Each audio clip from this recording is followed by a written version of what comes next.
Thank you, Chairman, delegates, colleagues.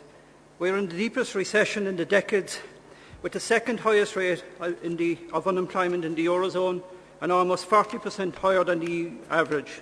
The majority of people, not just PAYE workers, but unemployed and those who provide or depend on public services, are suffering from the economic collapse and the meltdown of our financial and banking system.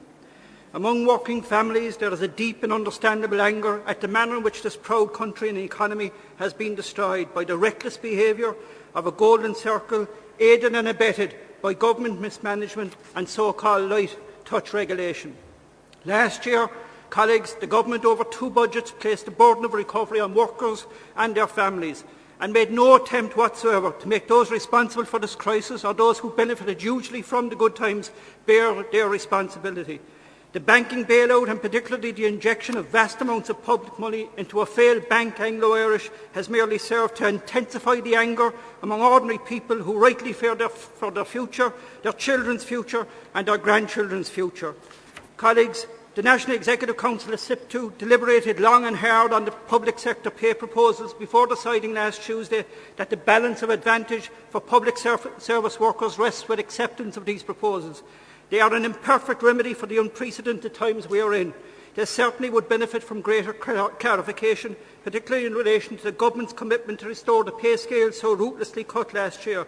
But these proposals, colleagues, offer the security on jobs, pay and pensions and provide a framework for recovering lost ground, as well as crucially affording union members equal influence in the vital process of restructuring our public sector.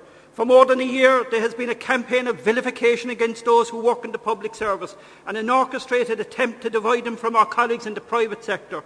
It has been promoted by those who seek to reduce wages across the economy as a means of simulating currency devaluation. The result of this campaign, Chair, and of the government policies which mirror it, has been to deepen the recession and to suck whatever confidence is out of our economy. Last year, colleagues, Congress put forward a coherent and realistic 10-point plan to restore the economic fortune of this country by sustaining and creating new jobs while protecting homes and pensions of ordinary workers.